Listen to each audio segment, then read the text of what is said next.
harde. Mara, what does a harde mean? I know. There you go. Friends. Friends. Now, if I ask the students another question, would you please ensure that he answer before the professor does? Okay. What are we singing? It's up to you. We shouldn't put her down for the hard Wonderwall. Do Wonderwall. Oh my gosh. You be quiet now. We get a song of you. So, My mouth is full of yeah, but have your mouth empty for the song. So this is a song that's Number very near and dear to my heart. It is called Friends in Low Places by Garth Brooks. I'm a native Texan, so this, I don't know, as Texan, have you been to Texas? I sure have. But it goes like this. Limit all of my roots. I showed up in boots in the room near Black Tie Fair. The last one to know, the last one to show. I was last one you thought you'd see there. And I saw the surprise and the fear in her eyes. And I took his glass of champagne. And I toasted you, said, honey, we may be through, but you'll never hear me complain. Well, I got friends in low places where the whiskey drowns and the beer chases my blues away. And I'll pay. I'm not dead on social basis. Think I'll slip on down to the oasis. So I got friends in low places. Now, a harde. A harde? Friends Very good. in the past. You're a good hurler, though. One of the best. Yeah. Nearly as good as this lady here. You want to see her I hurling? saw her on video tonight. Yeah, but you want to see her in real games? There's a video.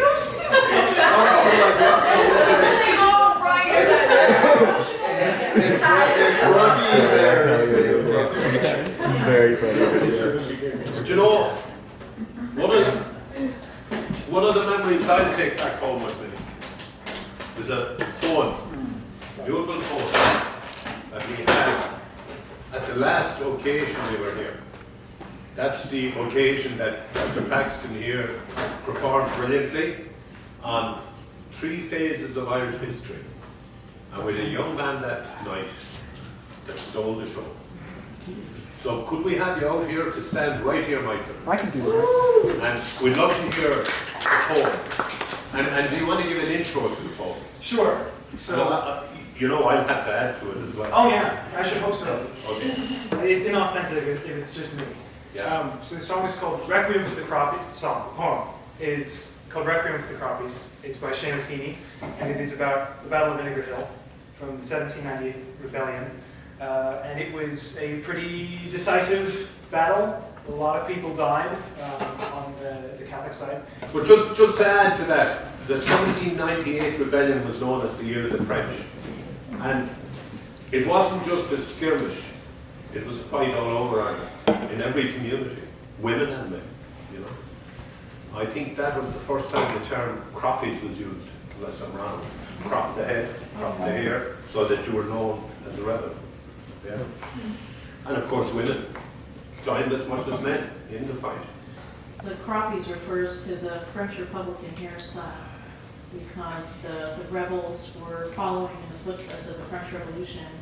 The French rebel government had, well, the Directory had given financial support to the rebels, and they tried to land in 1796 and failed to do so due to weather, and then they came back in 1798, but unfortunately they didn't land until after the Battle of Vinegar Hill. And thus, when they arrived in Ireland, most of the fighting was already over, and they just marched into the center of Ireland to their doom. Yeah. So it was very... Off you go.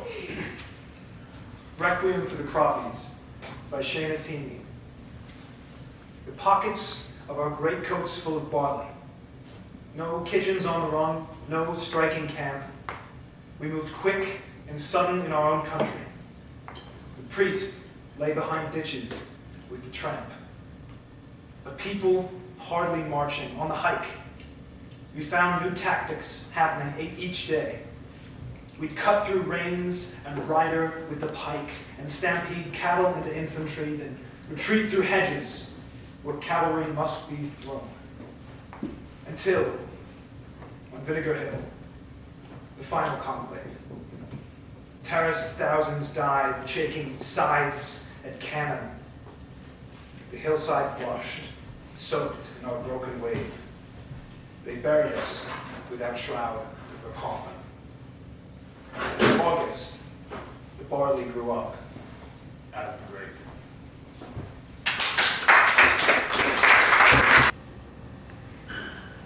So it's called Bannistrand, and it's about an incident that took place in the run-up to the Easter Rising in 1916. Understand? So the Irish rebels, believe it or not, had arranged for a shipment of rifles to come over from Germany, because this is during World War I, and on the principle that the enemy of my enemy is my friend, they were aligned with Germany, and they were attempting to recruit, he was attempting to recruit a unit of people to come from among the Irish prisoners of war to fight for the rebels in Ireland. Not really taking account of the fact that if they were Irish prisoners of war, these are people who had volunteered for the British Army. So they were probably not the most nationalist of Irishmen. So that didn't go very far, but they did get this shipment of rifles, but the rifles were captured and Roger Casement was arrested, and he was later tried for treason and executed. He is a very famous figure because before he became an Irish rebel, he was of Anglo-Irish background, so he came from a sort of a Protestant ascendancy. Before he became an Irish rebel, he was a campaigner against colonial abuses in Africa and Brazil. So he had done a report on the conditions in the Belgian Congo, which probably a lot of us know were completely appalling. So he was awakened to his latent Irish nationalism by his experience of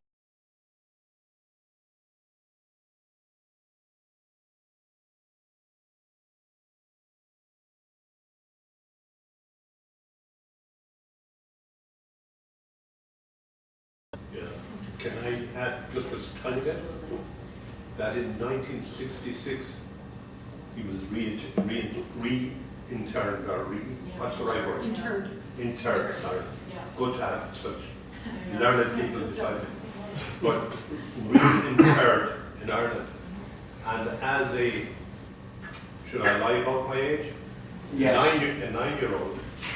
That was a very big year in Ireland, 1966. The commemoration of 1916, and that was one of the biggest events we held. Yeah. And one of the things to keep in mind about the 1966 commemoration is that there were plenty of participants in the rising who were still living Yeah. at the time, including the president of Ireland at the time. Yeah, De Valera. De Valera was there. You imagine what it must have been like for him to be the president of what by then the Republic of Ireland, having been in the GPO in 1969. And it just blows my mind. Yeah. I've seen a lovely picture in the Wall Street Journal, I think, on Saturday, of one of the veterans of D-Day at a tender age of 98 years of age.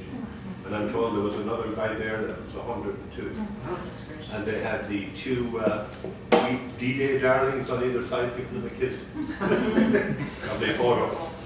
I put off the evil moment long enough where I'm going to actually attempt to sing. I can't really sing, and I didn't know I was going to do this, so I'm just managing expectations. Okay.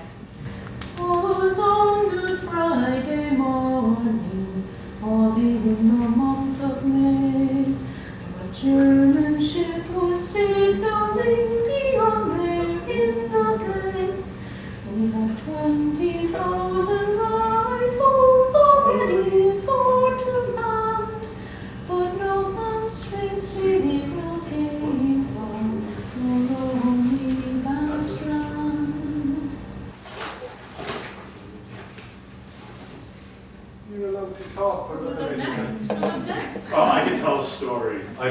And suffer it if you've already heard it. This year is the 120th anniversary of what? Of what? The 120th anniversary of what? Okay. The visit of W.B. Yeats to Catholic University. Wow. And he was brought here by a professor whose name was Maurice Francis Egan. And Egan had taught literature here at Catholic, also at Notre Dame. And at some time in between or after, I don't really know the timeline, he was the U.S. ambassador to Denmark. So he knew a lot of people. And during that time in Denmark, there was what became a famous biography written by Johannes Jorgensen of St. Francis of Assisi. And Maurice Francis Egan kind of got into all of that, and he wrote the first popular series of articles in U.S. publication on St. Francis of Assisi. St. Francis became kind of a household name here. And so he was friends with Yeats and he invited him to the Catholic University to do a poetry reading and also talk about the Irish cause and the preservation of the Irish language. My ancestors lived and came from County Sligo.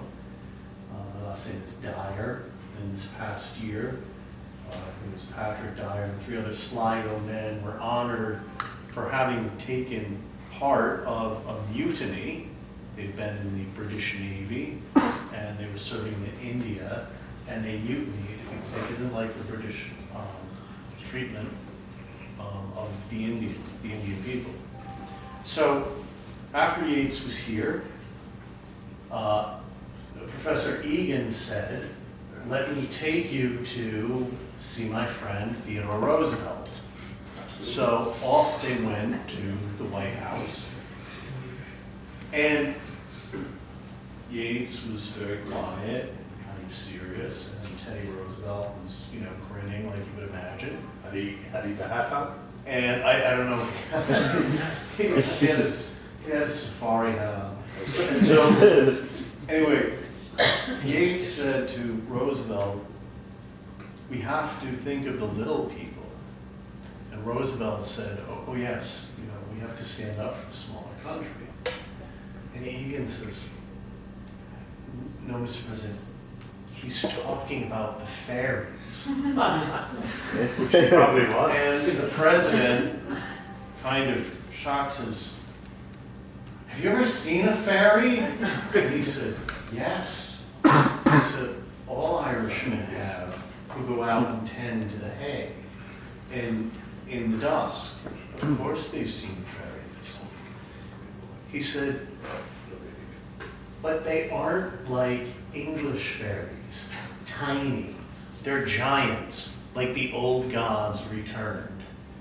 And Roosevelt didn't know what to say, but Roosevelt's children were thrilled. That's it. Can I add to this? All right. A clap for us. Do it. As I walk around this place since August 22nd last, I actually feel the history of this great institution in a lot of ways. And you mentioned Yeats and Roosevelt. In 1905, this institution was responsible for producing the first ever phonographs for the teaching of the Irish language. And at the time, there would be only maybe 5 or 6 other world languages that had phonographs. So right here, in the Gaelic language department, under Professor Scanford, he'll come back in a second. He retired in 1939, but he wasn't the person that started the Irish language here. That was started by Father Henbury. But I think Father Henbury fell out with some of the authorities who were clergy as well. Professor Dunn was his name. So in 1905, Douglas Hyde, who was the most famous scholar of the Irish language in the world, and later the first president of Ireland, visited Professor Dunn here to discuss the phonographs, and when they were finished, They popped across to Teddy Roosevelt for tea and scones. And That is a fact. That's true, but it was in this building that Yeats visited. In Manhattan. Yes. Yeah. And, I thought I'd seen his ghost one night. And- I was going out. yeah, no, Like my poetry, they're different. along, and the ferries, but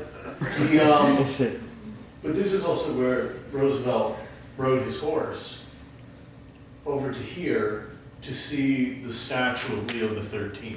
Wow. That someone had recommended he see, it was a fine statue.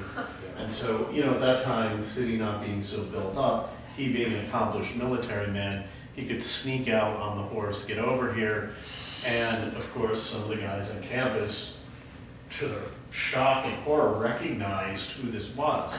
They said, came to see Leo XIII. So they took him to the statue and then off he rode into the sunset. And I have to do the same, but thank you. Well, you know, there isn't an Irish party unless there's a poem, we had one, a song and a story. And the stories are very important. And that's a beautiful, beautiful story. It deserves another. That's our story.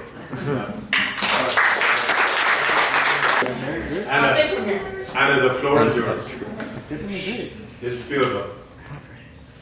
Oh, Danny boy, the pipes are calling from glen to glen and down the mountainside. The summer's gone and all the flowers are falling. 'Tis you must go and I must bide. And aren't we lucky to have Anna? Anna's here since August as well, I think. And just tell us what you're doing here. I'm an exchange student, so I'm just here studying for the year.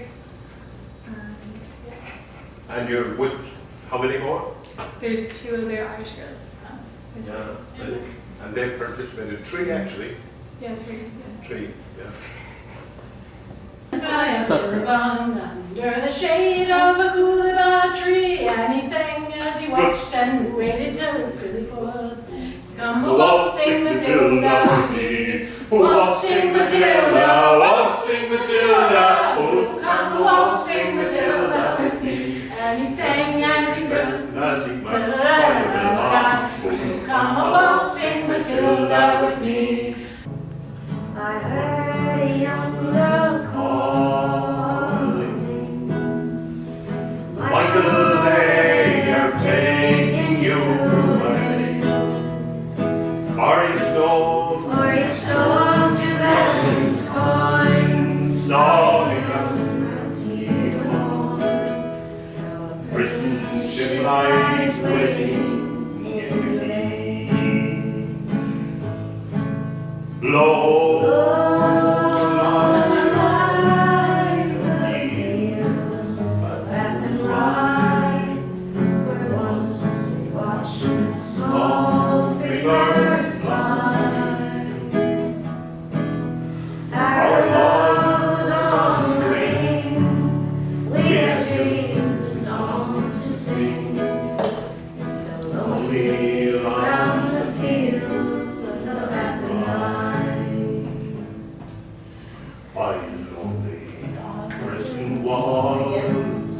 I heard a young man calling.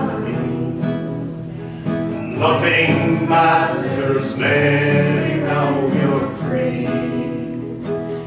Against the famine and the crime, I rebel before you down. You must rear our child in dignity. Lord,